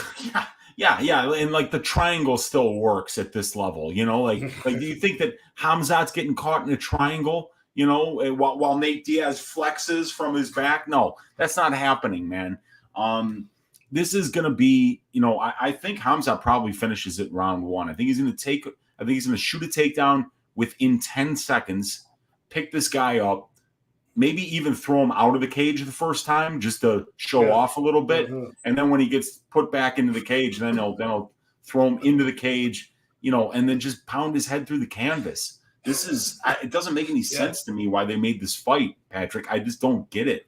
Yeah, I'm on the under 1.5, and I'm on the Chimaev by knockout at -150. Those are the two spots I have on this one. I like those. I mean, I definitely like those, man. Under 1.5, under 2.5 will probably be things that I ladder, you know, maybe I'll bet both of those. Yeah, I mean, I think the ground game of Nate Diaz is not going to be able to withstand what Khamzat's going to do to him. And I know that the guy is traditionally durable, but, you know, at this point in his career, what's the point? You might even see him tap the strikes. Like, fuck this. That's honestly what I'm thinking about. It's this Nick Diaz was like this too back at UFC. Was at 266 last September. You know, you can just see it's like, why are you even getting in here to fight? And you could see how out of shape he looked, how much he just didn't care that much. And the Diaz brothers have always been like that, even when they were sort of at the end of their prime. They weren't showing up to, you know, Nick Diaz, I mean, didn't even show up to media day. He got canceled against GSP. I thought that was going to happen against this fight with Diaz and Khamzat, right? They just don't show up to the media day. They just no-show the entire fight week and don't get in there. So that's still on the table. We'll see if he shows up. We'll see if he shows up in the scales tomorrow and then what happens on Saturday night. But, it's Khamzat's just something special, you know. It's one of those spots where there's guys that they push and they give them the right fights. Khamzat has proven he's not one of those guys. Like, he is legitimate, and he's just a special talent. Because once you fight Gilbert Burns, that's no longer a setup fight.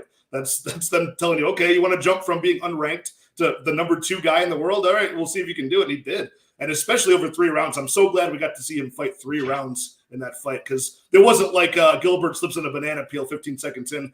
We still don't know if Chimaev has cardio or durability. We got to see all of that proven, so that makes this fight even more scary. And might you say there's even if this was -1250 for Chimaev, do you think there's even value on that? That's a 92. That's a 92.6 implied, right? You know? I can't. You're not betting that, but I mean, for like a parlay piece, that's still like a lot of times people parlay things that, like, you know, don't have any value just to get some. I feel like minus 1250 or less, there's still value actually on that line. Yeah, and I mean, like, and the best part about parlaying minus 1250 on the last fight of the night is that if you hit everything else on the parlay, you can get out on the other side plus 800 on Nick Diaz. You know, or even bet him live after he starts getting his fucking head pounded through the canvas. Just bet it if you got a parlay, you riding out.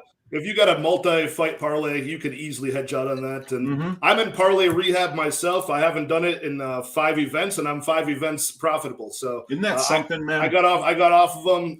It was the injuries for me. It was the ones, the Aspinall knee and the Ortega shoulder. I just said I can't do this anymore. I've lost like 2 in a row off of just something so stupid. So I'm just doing money lines and props. And we're both on Chimaev, oddly enough here. Do you know anybody in this space that's taken Diaz as, like, you know, with any sort of conviction? No, I don't know of anyone. I haven't heard anyone yet. I mean, it'd be really hard to make the argument without smoking like 3 blunts and maybe taking some bath salts. You know, like, I just don't know how you envision this guy. Nate Diaz at 170 is funny.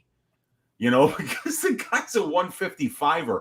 And this guy, Chimaev, you know, the only way that Nate Diaz, if Chimaev looks like death on the scales, maybe then take the shot, you know. But, like, if Chimaev looks good on the scales, if he's flexing, if he's smiling, he's gonna eat this dude. Do you see anything about this?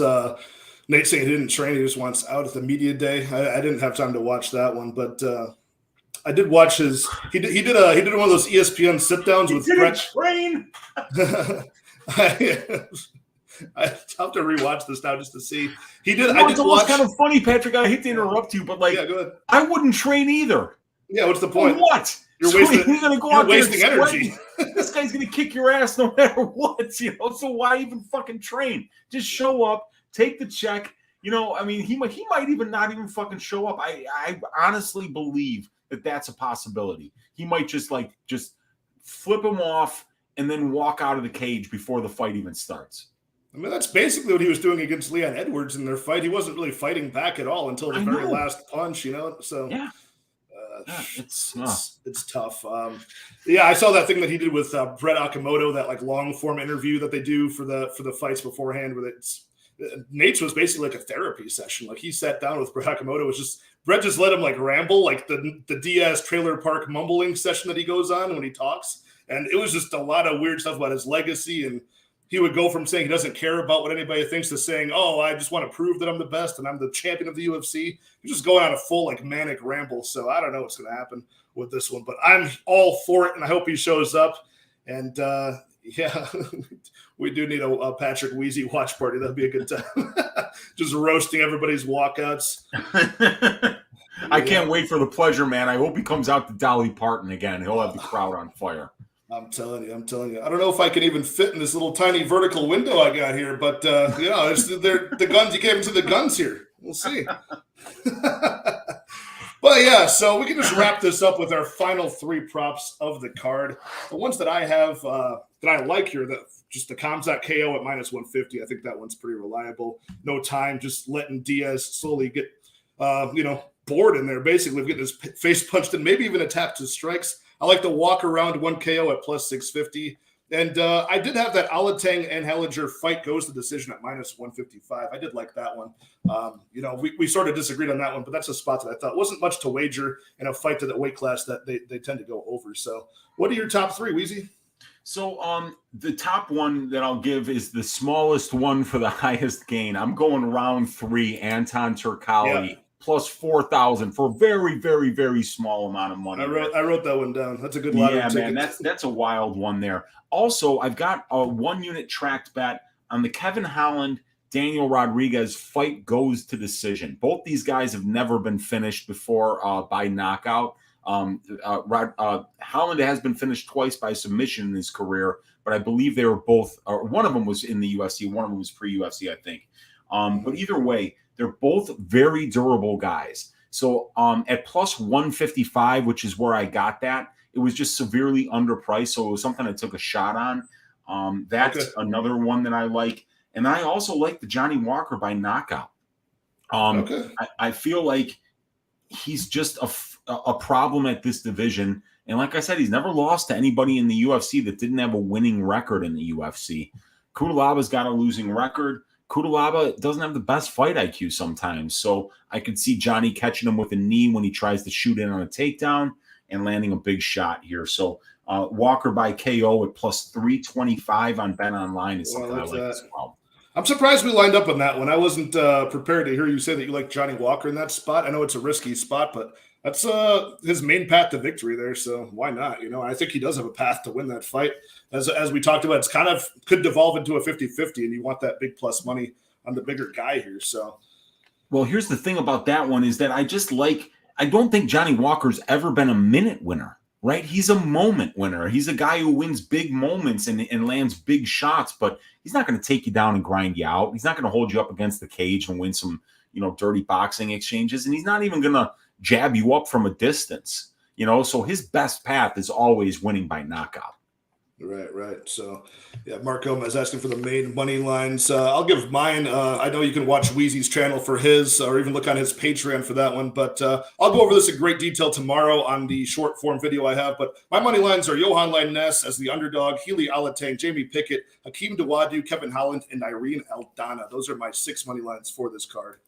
But Weezy, let's wrap this up. I know you're a pretty busy guy this week, as most weeks you are on a lot of different places. I'll give you the floor to say exactly where the fans can find you here. Yeah, well, in 15 minutes, I'm going live on my channel for Ask Weezy tonight. Yes. So, I'll be over there. I'm going to pour myself a third Paloma because this is the second one. And I'm probably going to smoke a little bit before we get live here. And we're going to talk about UFC 279. I'll open up all my stats, the prop template, the matchup template, the database, and we can ask any questions about any of these fighters. Right. And then I'm done for the week, but you can find me on Uncle Weezy's YouTube channel. You can find me on the MMA Engine YouTube channel every Monday night for Probability, where we give you a data-driven look into all the time props on all the fights on the upcoming card. And you can also find me on Pub Sports Radio every Sunday for Stat Diggers with DFS by the Numbers, every Wednesday with DFS by the Numbers, Gordo Gambles, and Monk Maddox for the DFS show, and every Saturday for the Watch Along. So definitely a very busy man. I'm doing content 5 days a week. But yeah, you can check me out on my YouTube channel. You can also check out my Patreon, where I make my stats available. And there are 2 tiers. There's the basic tier for $5 a month, where I send you my stats and my picks, and you get access to the Discord. And then for $20 a month, you get access to the prop template, which has the analytics for all the fights, 3-round fights, 5-round fights over the last 10 years, sorted by weight class and possible bets. So really good stuff.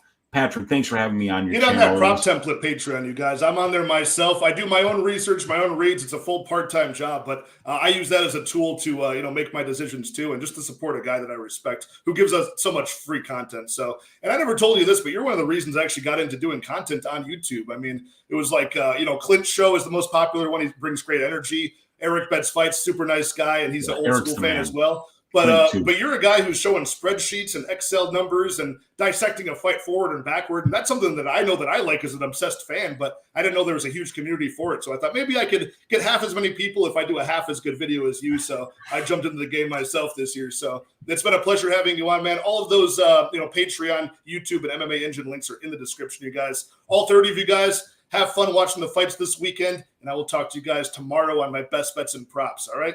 Cheers. Good luck, everyone.